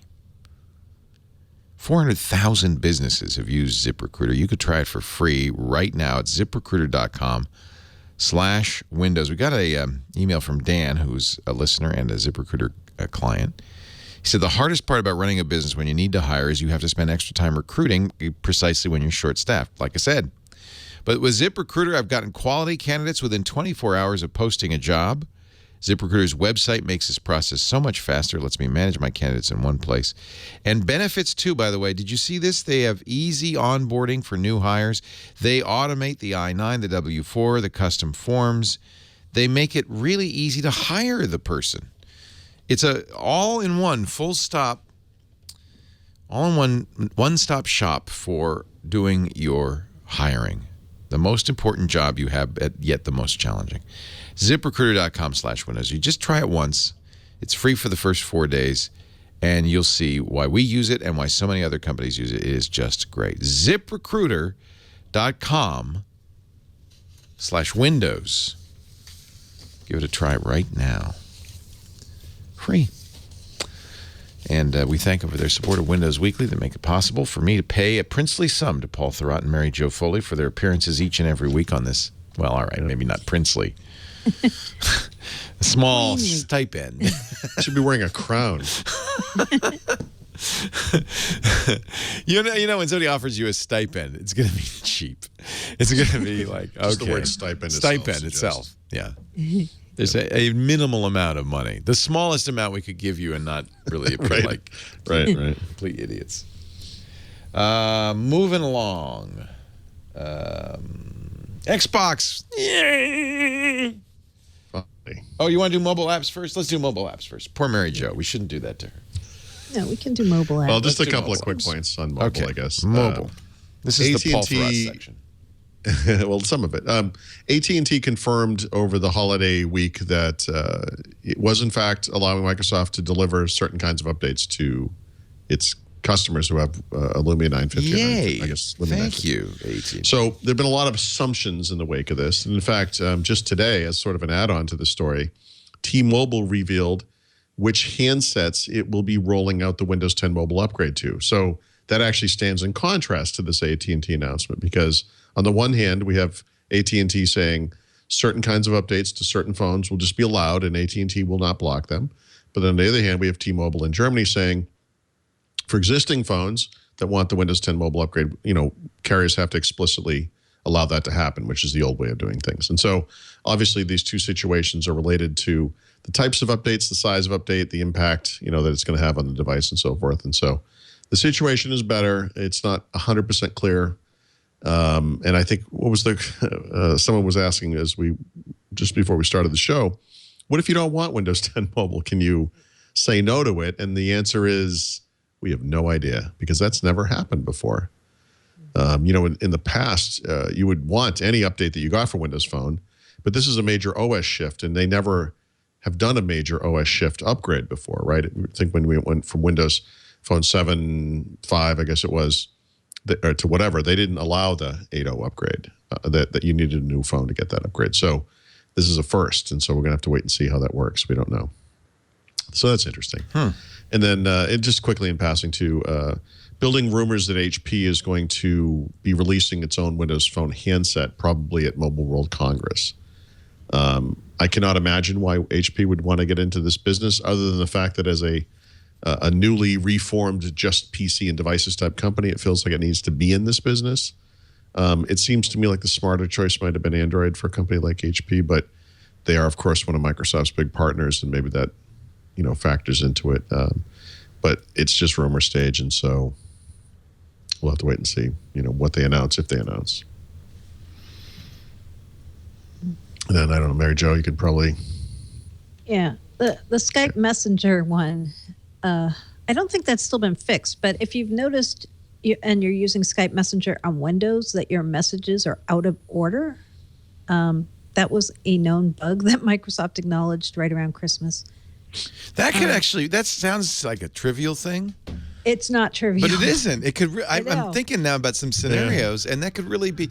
But I told you, no, you didn't. I can have the. Yeah. Yeah. Like your messages were showing up in the bubble above where you were typing them, and then somebody's like, "Why aren't you answering me?" Right. This has definitely happened to me. So yeah, no, that is actually could be serious. Yeah. It was annoying. And I'm not sure if it's been fixed. It was a definite annoyance around Christmas. I don't think I noticed it recently, though. So maybe it has been fixed. Good. It was only on Windows. The other one is I wanted to just remind people about next week's deadline. January 12th, Microsoft is dropping support for IE 8, 9, and 10, which we've known for a year and a half, by the way, or longer, maybe. They're not going to be delivering any more security updates even for those browsers. So, they've been trying to get consumers off of that, moving to IE 11 and or Edge, depending on what platform you're running. Also, if you are a business and you are running those browsers because you have apps that are built on them, Microsoft's advising you to check out enterprise mode in IE 11 because there's more and more backwards compatibility possibilities there. So just be aware, it's next week. This is the deadline. And so if the XP expiration was Armageddon, what is this? Where does this factor on the scale? Yeah. And, well, I tweeted this again today, and a lot of people were like, yay, finally they're dropping support for these things because as Why a developer. Why would anyone care? Okay. Yeah. Oh, I see. Developer, yeah, sure. Yeah. Okay. But I only have one. I think this is going to surprise people. I think there's going to be some issues here. Yeah, I think because next Tuesday is Patch Tuesday, you'll get an update warning thing from Microsoft that says, "Hey, by the way, this is no longer supported." By the way, like we told you for a while. Maybe they could start advertising Windows 10 to those people too. Yeah. But here's how you can get around this. It's been a while since those were current, right? I mean, this isn't that premature. I think this. Yeah, but you know how this stuff goes. There's got to be millions and millions of people using these things. And what was the last version of IE that worked on Windows XP? Was it 8 or 9 or something? I don't know why anyone would remember that, 8. But it's got to be 8. It was Windows. It was the IE 8 was the last version. So there are people. But 10 is one of the IEs that'll be out of support, right? Yeah. But I mean, this could be an issue for those people who are kind of stuck it out with XP for whatever reason. Although I would imagine most of those people hopefully are using Chrome or Firefox by this point. Yeah, Steve Gibson. And really good antivirus. I don't know. But yeah. Why would I think that? Those people have not proven themselves to be particularly smart. They're using an OS that was made 15 years ago. It feels like anything that goes on the internet should have kind of infinite updates, but yeah. Yep. Okay. Mm-hmm. Now we can talk Xbox. Ooh, finally. No, these are too, actually. I think, as bad as the gap between the Xbox One and the PlayStation 4 is, Xbox One has done tremendously well for Microsoft, really. I mean, if you just didn't have that one comparison, it would be looking great. But one of the ways that they saw great success last year was to lower prices on the base console, but also to have these bundles. And I don't know how many they have right now, but I want to say going into the holiday season, they had at least half a dozen, if not 8 or 9, different bundles, and they were all kind of reasonably priced. And apparently that worked out so well, they're actually issuing 2 new bundles this week and into the next couple of months. And so one of them is a Tom Clancy Rainbow Six Siege bundle, which is, obviously the Rainbow Six games, $400. And the other one's kind of neat because it's a Name Your Game bundle. And so for $300 and let me make sure about that. Yeah, $349, it's a 500 gig version of the console. And you can pick from a list of games and get a digital download. So Forza Rise of Tomb Raider, Gears of War Ultimate Edition, or Rare Replay. And so, $349 is like the base price of the console. So you're basically getting that game for free. And these are pretty much worldwide, both of those. So that's kind of cool. This is another one. It's not necessarily awesome, big news, but Microsoft has started talking up the games they're going to release this year. First party games, meaning Microsoft Studio type games for Xbox and for Windows 10. And I'm kind of more interested in the Windows 10 part of it because I'm always looking to see whether Microsoft is finally going to bring real Halo to Windows 10 or whatever. And there's no sign of that. But Gears of War Ultimate Edition is coming to Windows 10 in spring 2016. And then we're going to get a Gears of War 4 multiplayer beta for Xbox One in spring 2016. And then the actual game comes out next year. And so there's kind of a short list of that stuff. But I think the big thing here is the Windows 10 stuff and the fact that these are AAA titles for the most part. Again, sort of like that Rise of Tomb Raider thing I was talking about earlier. Nice to see some actual AAA titles kind of show up from Microsoft in this case on Windows 10, which, I think Microsoft in particular has ignored Windows gaming for many years. And so that's pretty good news right there. Great. I think that's pretty much it. That wasn't too bad. Mary Jo. Oh, Mary Jo is still awake. I am, and I know my I tried to revenge keep it is short. coming now. Yes, and all I ask of you is that you show the same restraint. Brevity. Great, I will. And now, ladies and gentlemen, the segment we like to think of as Mary Jo's Revenge. Dun, dun, dun, dun. Server time. Yeah. So a couple of interesting new tidbits for server fans out there. Microsoft made available on MSDN this week something that's called Microsoft R Server. They made it available for MSDN subscribers to download and also for DreamSpark subscribers to download. And what I think this is, because there's no blog post or anything from Microsoft saying what this is, I think it's just the renamed version of the commercial distributions of the Revolution Analytics R products that Microsoft acquired last year. So R, Paul asked me today, what is R? R is a programming language for computational statistics. And it's a really big deal for people who are into big data analytics. There's Microsoft R Server for Hadoop. We have to say Hadoop, it's a new year. For Teradata, for Red Hat Linux, SUSE, for Windows. There's all these different distributions that are now available to you. And it's all part of that acquisition that Microsoft made last year when they bought Revolution Analytics. And Revolution Analytics is a maker of one of the many distributions of the R programming language. So if you are into R, go and check out. What is R? R is I want to say a systems pirate language of some kind. R. I want to say it's a systems language, kind of right. It's kind of a scripting language used heavily for systems programming, or statistical computing and predictive analytics is what people always talk about. Okay, it for. Yep, that's right. I'm thinking of something else, maybe Rust. Yeah. Well, it's funny because R is actually the language that followed on to S, even though S follows R in the alphabet. Maybe they're going backwards. Good Lord. Let's just keep it really confusing. It's kind of a reverse Polish. Can we talk about cats in Call of Duty now, please?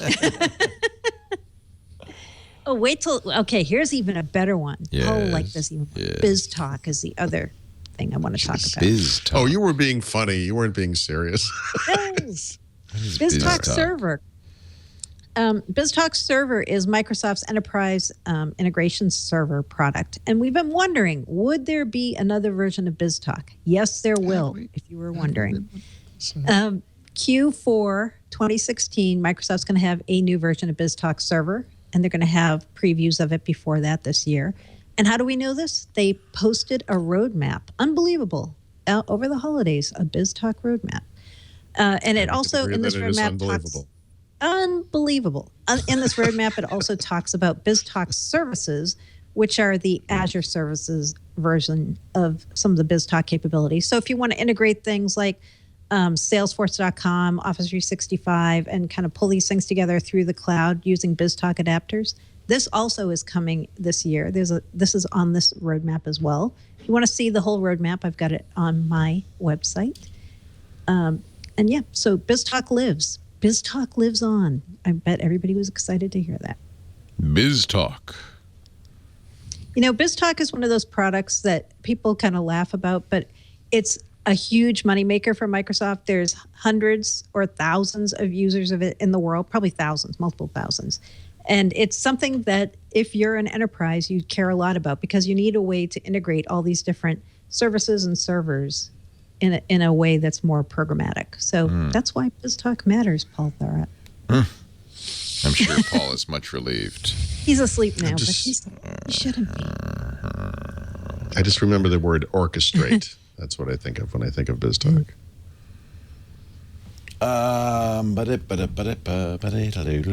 Anything else? No, that's all for servers. All right. I would like to do an ad, and then we'll do your picks and tips and beer and all that stuff. How about that? Sounds good. Sounds good. Our show today brought to you by Squarespace, the place to make your presence on the web known. Everyone should have a website. I'm a firm believer in that. And you might say, well, no, I don't need a website. I've got Facebook and Twitter and yeah, no. And especially if you're a business, you need a place that people can go to, preferably with a domain name that kind of says, this is what we do. I don't care if you're a window washer, a plumber, if you're selling knickknacks, embroidered hand towels, you need to have a website. That's how people expect to interact with you. And not, by the way, an ugly site, a site that reflects your aesthetics, your design, your style, and you could do it yourself. I think a lot of people go out and they hire some kid or some consultant to do their website, and it's such a mistake. Because you lose control of it. That person may register the domain name and keep it in their name, and then you don't have access to it, and they can hold you hostage, or they just disappear. And you're left holding the bag. Not at Squarespace. You do it because you can. It's simple. It's trivial. You start with a gorgeous template. You drag in social media. If you want e-commerce, it's all built in. And these templates are state-of-the-art. They're what we call mobile responsive. They look good no matter what size screen. That's really important right now. It used to be you'd have a separate site for mobile and a separate site for desktop. No, nobody does that anymore. That's a bad idea. You want to have a site that looks great and is the same site no matter how your customers, your readers, your fans use it. And I do say fans because a lot of musicians and bands use Squarespace. They've got templates just for bands and restaurants. Having a baby, make a Squarespace site. Getting married, make a Squarespace site. Life events are great on Squarespace. And it's so easy, and it's free for the first 2 weeks. You can really get a sense of it. You don't even give them a credit card. You just sign up, press the Get Started button, and you're making a site, a gorgeous site. The cover pages for a lot of people are all you need. If you go to leoville.com, that's my site, I use the cover pages to make, I think, just a really great kind of slideshow of pictures of me and what I do. And it's a great, and then it has links here to my PGP key, my Facebook, my Instagram, my YouTube. So it's like your calling card on the web. It's so easy to do. So easy to do. And Squarespace's prices are very affordable. And if you want to do more, you can. You can geek out. Hundreds of customizable settings, fonts, colors, page configurations. Every Squarespace site is unique, is your style, your site. And watch, I'll take this, if you're watching the video, I'm going to take the Leoville site and I'll shrink the page, and you'll see it's designed to shrink automatically. In fact, they do some really interesting stuff. For instance, they kind of center the pictures. They pick a part of the picture that actually has the content I want to show in it, which is they're very clever. I really like Squarespace. I think you will too. So try it free for 2 weeks, squarespace.com. If you decide you want to buy, very simple. Use the offer code WINDOWS. You'll get 10% off for your first purchase. I love Squarespace. You will too. For a business, for a personal blog, for anybody who, you got to have a presence on the web. By the way, when you subscribe for a year, not only do you get the big discount, but you also get a free domain name, which you also should have. Squarespace. Build it beautiful. And we thank Squarespace. We've been there with them since practically the beginning. Now you hear them on a lot of shows, and you hear them all over. You saw them in the Super Bowl last year, probably be on the Super Bowl again this year. But we were there in the very beginning. Paul Thurrott, Mary Jo Foley. Time for Paul and his tip of the week. I have numerous tips this week. Back in October, I think, Microsoft announced iHeartRadio integration with Groove. And typically when they do something like this and they explain how it works, I kind of put it together on my PC and I take screenshots of it. I couldn't figure out how it works. So at the time, I just said, well, here's what they said. Maybe it's something that comes online over time. And I actually never figured it out. And so over the Christmas holiday, at some point, I saw something about it somewhere. And I said, you know what, I'm going to figure this out. And actually, as it turns out, you have to meet very specific conditions to ever see iHeartRadio from within Groove. First, you have to have a Microsoft account. So you have to have signed into the app with your Microsoft account. And second, that account cannot have a Groove Music Pass. If it does, you're not going to see the iHeartRadio integration. And so the reason it's there is to give people who don't have a Music Pass a way to have a real radio-style experience, because without it, you only get song snippets or whatever. And so I have an article about this if for some reason you want to use this. But honestly, iHeartRadio works best as a standalone app. And so if you want to use iHeartRadio for radio, which is not a bad option, just run the app, because you can make radio stations based on all kinds of criteria, not just on artists, which is how it works through Groove. So I finally figured it out. It only took me 3 months. So enjoy that if you need it for some reason. By the way, yep. iHeartRadio also has the Tech Guy, my radio show, in there. And it probably doesn't show up in Groove. So, yeah, the app will be the better. The app is way better than yeah. I mean, you're going to end up in the app anyway. I mean, the reason you would use it from Groove is you like some kind of an artist, and you're like, well, I'd like to hear music like this, but from other artists, and you can start the radio station from there. But actually, if you go into the iHeartRadio app itself, there's a lot more going on there, and so it's kind of a better option. Cool. A little news item from late 2015, Microsoft reneged on its OneDrive unlimited storage commitment. I heard about if you heard that. story. Yeah, we didn't really cover it too much. In case you'd missed it, so that happened. But you may recall later on they came back and they said, okay, so if you guys were using the camera discount, or if you were just using that 15 gigs of free space, and previously 7, and if you want that back, we're going to give you a way to do it. That way is available now. If you haven't seen it, you want to go to preview.onedrive.com/bonus. And you click on a button that says keep your free storage, and that will give you up to 30 gigs of free storage on OneDrive forever. And so remember, the original kind of setback was that they were going down to 5 gigs. And so if you did have the 15 gigs from before, you didn't have to be using it. You just had it. And or you also took advantage of the 15 gigabyte camera roll bonus, which means you installed OneDrive on a mobile phone and set it up to back up your photos. Could be iOS, could be Android, could be Windows Phone. You will get either 15 or 30 gigabytes of storage now as your default in OneDrive. So this is a no-brainer. You got to do this. Just do it. So preview.onedrive.com/bonus. And then just a quick reminder, is kind of a quick tippy thing, because I was talking about this. It's the beginning of January. That means there are new games with gold. So if you have an Xbox 360, or better yet, an Xbox One, because you get all the games on Xbox One, head over to the store on the console or the Xbox.com website and see what they are. There aren't any games I'm super interested in this month personally, but Killer Instinct is in there, Dirt Showdown, which is a racing game. There's some good stuff in there, depending on the types of things you like to play. And let's see, what else do I got here? It's kind of multiple apps. I'm thinking about changing the way I do software picks, because of course, now Microsoft makes apps everywhere. What I would like, preferably, is to be able to recommend apps that work across platforms, preferably across all platforms. That's not always the case. But this past couple weeks or so, sometime in the past week or 10 days, whatever, Microsoft released a new app on iOS for some reason. Microsoft Selfie, and I'm sure they called it Microsoft Selfie because any trendy kid that owns an iPhone sees the word Microsoft and immediately wants to download it. But it's a little bit like the Lumia Selfie app that Microsoft, or actually Nokia, released first on Windows Phone. I don't know why it's not on Android. I suppose it will be, but I just wanted to throw a bone out to the people on other platforms. So if you have Windows Phone, iOS, or Android, I've made this recommendation in the past. I use the Pocket Cast apps. You do have to pay for it. It's a podcast app. I love it. I use it every single day.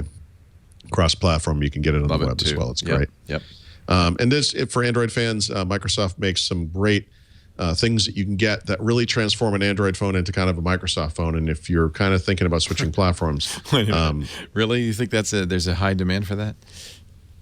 I think there is a high demand for that within the community of people listening to this podcast. Yes. Okay, good. There you go. In other words, you have been using Windows Phone and you kind of see that the end is near and you're kind of tired of the app switching situation. to Android. Yes. Oh, yeah, not in the opposite. It makes your Android more like a Windows Phone. Yes. I'm not an insane person, Leo. Okay. So one of those things is Microsoft Next Lock Screen. It's one of a couple of lock screen replacements that Microsoft makes. This one's awesome. It's a really, really cool lock screen. It has different settings for when you're at work or home or out on the road and all that kind of stuff. It's neat. In many ways, the more exciting one, though, is the Arrow Launcher. And this completely changes the whole home screen experience on Android. And it puts your most used apps up front, and they have different views for recents and so forth. It's really great. And this one, I didn't put this in the notes, but just in beta right now, and it's constantly evolving. Microsoft is also porting Cortana, of course, to iOS and Android. And on Android in particular, it should, not now, but it should in the future be pretty sophisticated and should be something that could even replace Google Now, if that's the kind of thing you want to do on Android. So it is possible on Android today to have a pretty awesome Microsoft experience, not just the apps, but kind of replace the whole Android, well, a lot of the Android experience. I mean, obviously phone and texting and so forth, those are going to remain whatever the Android stuff is. But you can replace a lot of it now and put Microsoft stuff in its place. I have to. Is there one place you could go to see all of that? There is. Microsoft has an app on Android called the Microsoft Apps app. Oh, that's a good. So it's like a little yeah. store within. It is a store within a store. I'll install that. Yeah. Or a store within your Android phone anyway. Huh. Yep. You can also, if you visit the app stores on the web, if you go to the iTunes store on the web or you go to the Google Play Store on the web, and you find any Microsoft app, you could search for Microsoft Word. You click on the name of the company that makes it, and then you'll pretty much see all the apps. Right. It's not actually all the apps because some apps like Skype are listed as a different publisher for some reason, but you can see most of the apps that way. But on Android, they do make an app that shows you all the apps, which is kind of a neat little idea. Yeah. Arrow Launcher. Do you use Arrow Launcher? Yeah. It's interesting. Yeah. I really like it a lot. And I think there's 3 default panels, but you can actually add some other ones. And so it's sort of based around the notion of promoting the stuff you use the most. It's not just apps. It's like the people that you communicate with will also show up it most, really simplifies the UI. The reviews are very strong on this. Yeah, I mean, it's a complete overhaul of the UI. So if you're kind of into Android, you might not be that interested in it. But and it's not like it turns it into Windows. It doesn't Phone. look That's like really there's no tiles or anything. It doesn't look like no, it's not that. It's kind of a new way of thinking about the phone. We use phones. We know how they work. We run apps. We talk to people or we communicate with people. How do we make that more efficient? Right. Kind of a new way to do things. It's a garage project. Interesting. Yeah. Yep. That's good. It's really nice. Thank you. I'm now downloading it and I'll install it. Meanwhile, Mary Jo. But now you're going to complain when it doesn't work. Oh, Paul, you told me to use this thing. You ruined my whole life. That's okay. It won't brick the phone, will it? Probably not. No. Oh, God. What? Not again. Not likely. Enterprise Pick of the Week with Mary Jo Foley. Enterprise Pick is a free ebook all about moms. Moms isn't what you think it is. It's Microsoft Operations Management. You got my attention, I must say. Yes, this is a different moms. Microsoft Operations Management Suite. And what that is a collection of Azure services, including operational insights, Azure Automation, Azure Site Recovery, and Azure Backup, all put together into a suite. It's something Microsoft introduced last year at Ignite, and they haven't really talked a whole lot about it. But there's this new free ebook. It's free because it's still in preview at this point. And it has a very deep dive on what's in MOMS and how you can use it. All kinds of things like alert management and backup and disaster recovery, how to analyze network data. And what's kind of cool is this was written by 3 Microsoft MVPs plus another guy from Microsoft who's a principal platform engineer, I believe. It's hard for me to tell you how to find this book. I've tried to think of a way to make it easy to find, but I would say in the show notes for Windows Weekly is going to be the best way. It's available in gallery.technet.microsoft.com, but then beyond that, it's a little bit hard to search for. But if you want to find it that way, just look for Microsoft Operations Management Suite and see if you can find it that way. And if you can't find it, just tweet to me and I'll send you the full link for it. But it's free. So if you want to learn about moms, get it. Get it while it's free. I love my moms. And your code name pick of the week. This is a very interesting and mysterious code name, and I'm hoping some listeners might help me figure out more about this thing. The code name is Beihai, Beihai, which is a city in China. Beihai is going to be a new consumer-focused app coming from a new business unit at Microsoft that's called Windows App Studio. Interesting. So if you remember back around the fall when Terry Myerson announced a reorg inside of his organization, he promoted someone whose name is Kudo Tsunoda. I'm really hacking his name there, but he was the guy who was the creative director of Kinect and later worked on a bunch of Xbox projects. He gave him a new job to run this thing called Windows App Studio. And Windows App Studio isn't making games. They're making productivity apps and other kinds of apps that are consumer focused, but they're going to run across all these different Windows 10 form factors, including the HoloLens, Windows PCs, tablets, maybe the phone as well. So he's developing this app, codenamed Beihai, and that's about all we know. We don't know anything more about it at this point. We have the code name, we have which division it is. They're advertising quite a bit for it in the Microsoft Jobs site. There are a lot of listings where at the bottom it says Beihai. And that's it. We can't find anything else on it. So if anybody out there who's listening has some clues, we're all ears to find out more about this mysterious new app that's coming. And that's the code name. Does that work when you, like, say, you got any leaks? Yep, sometimes that helps. People might drop a little hint. Maybe not the whole thing, but something more. Hi, this is Chris C. I work at Microsoft, and I just want to let you know what Beihai is all about. Please protect my identity. You know what's really funny? You want to hear a funny story about tipsters from Microsoft? So back in the day, I had a guy who worked for Microsoft who used to tip me a lot. And he used to always go to a payphone and call me because he was so paranoid they were That is so awesome. calls. Of course, that dates it because I don't think there are payphones anywhere anymore. I know. Well, a couple of years ago, like I used to have guys email me from Gmail, right? Because it's like, I'm on Gmail, I'll be safe. Yeah, sure. And I'm not sure that's how it works. Could be wrong with that. Yep. Well, and now they're turning all the payphones in New York City into Wi-Fi snooping spots. I'm sorry, hotspots. Yeah, so, which is pretty cool. Is that what you said? Snooping spots. Yeah. Well, there's some thought in the community that maybe they'll be paying attention to what you're doing on their Wi-Fi. Perhaps. Let's not think about that. Let's think about beer. Let's think about beer. Yep. Much better. Yeah. Pay no attention to that privacy violation. Let's drink. So this week's beer pick is a bourbon barrel beer. It's love those. Founders Brewing. It's called Project Pam. And so what's really interesting about this beer is it's a different take on how to make a bourbon barrel beer. They took a black IPA that they made, and then they aged it in maple bourbon barrels.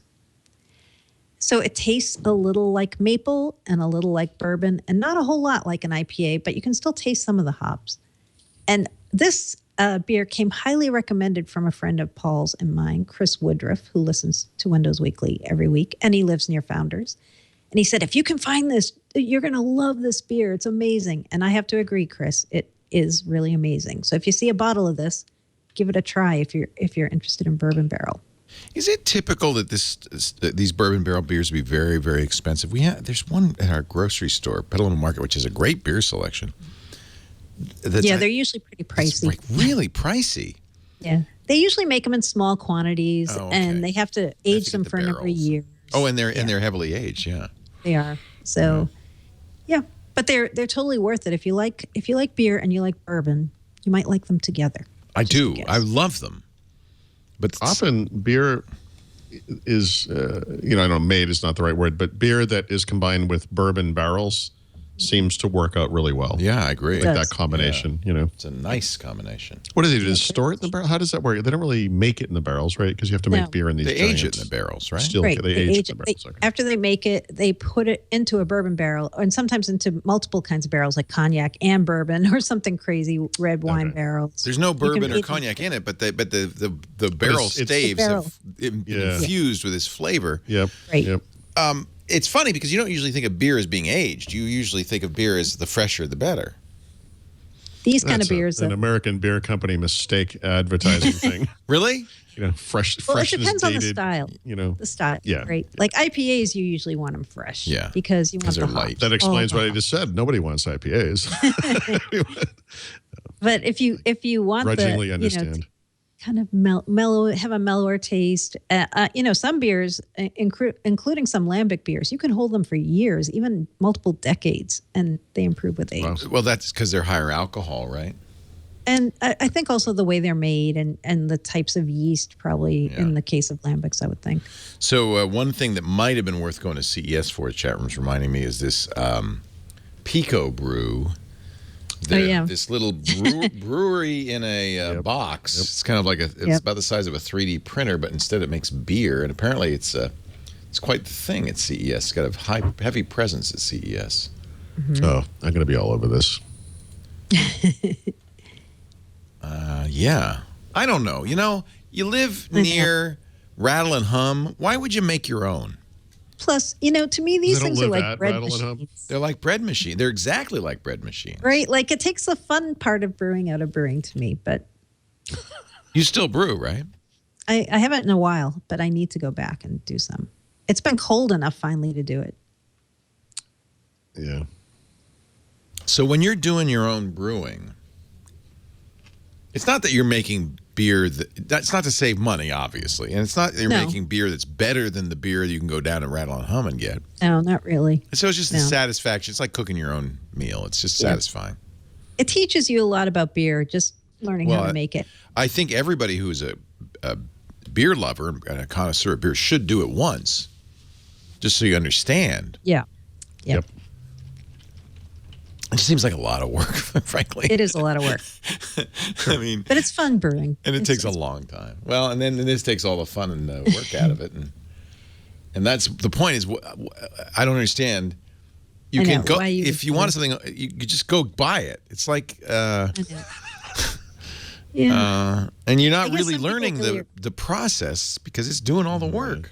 I know. In home brewing, sometimes you get to try unique ingredients in beers if you're somebody who likes to kind of tinker with it. Well, Russell loves to do that. I mean, Russell makes he's really great at it. And he has spent tens of thousands of dollars on his equipment.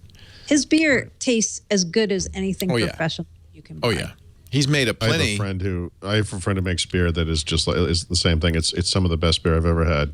Yeah. So then, I guess at that level, right now you're a chef, you're a master cook, right? Yeah, absolutely. This guy's won awards. He's regionally and in Boston, and he's always one of the things they do for the awards is like you have to duplicate styles, and you have to make them to the tradition of the style. But then he goes off and does his own things as well. It's awesome. That would be fun. That would be a good hobby. If I were really into beer, I would probably be doing that. Yeah, that would be fun, right? Yeah.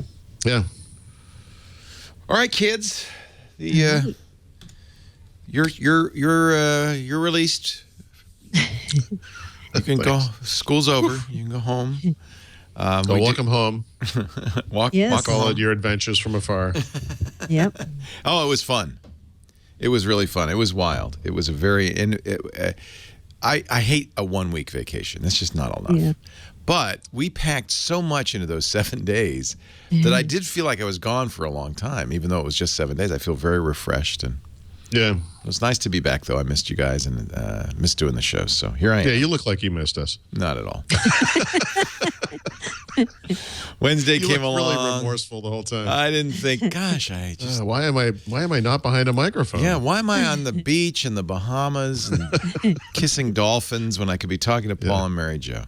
That was New Year's Eve? No, it was the day before New Year's. Yeah, Eve. That was the day I was in the Bahamas. Yeah, Wednesday. Nice. Yeah, it's very, very pleasant. Paul and Mary Jo are here every Wednesday, 11 a.m. Pacific, 2 p.m. Eastern Time. That's 1900 UTC. If you want to watch live, we'd love it if you do. Chat room is always a big part of the show. But if you can't be here live, we make on-demand audio and video. Yes, you can watch, available after the fact. twit.tv/WW is the website. But, it's a podcast, so that means Pocket Casts Paul mentioned, you can get it there. You can get it on iTunes. You can get it on Groove. You can get it the podcast app on your Windows phone or your Android device or anywhere. Stitcher, Roku. There are 4 Apple TV apps now. I mean, it's just everywhere. The key is to subscribe so you don't miss an episode because they're always great. And you never know, when a Chris Capicella is going to show up. Never again, but you never know. So, do tune in. Paul Thurrott is at Thurrott.com, THURROTT.com, and that's a great place to keep up on all of his articles and his tips. Lots of good, useful stuff all the time. Mary Jo Foley gets the scoops. She's the queen of that. You can follow her on Twitter, but you can also read her columns at allaboutmicrosoft.com. Actually, you should follow both of them on Twitter, and if you've got scoops, you should leak them. Yes. Thanks. That would be the requirement. Excellent. Yeah. I see you're having fun with Brad Sams. He's at CES, yeah? Yeah, I fooled him into going. I was like, yeah, I'm going to go. That's like Lucy pulling the football away from Charlie Brown. That's just cold. It's really the only reason I brought him into the company. Yeah, so I'll be we there. can make that happen. I'll see you down there. We'll all have dinner at. I sort of was begrudgingly going to go, and then it were you? Come to, so yeah, I really. I don't think you need to go. I don't there. think you need to go. And the thing is, the coverage now, including our own, is so in depth and thorough. Yeah. We have specials every day. We do I get live pre-briefed feeds on stuff that I care about, and a lot of it is just not important for to be I don't there. think it's important. I feel bad for the people who are there. You can tell people trying to drum up excitement, and it's like it's just not that interesting. You know? No, I'm with you. Okay. Thank you so much for your attention, and we will see you next week on Windows Weekly. Bye-bye.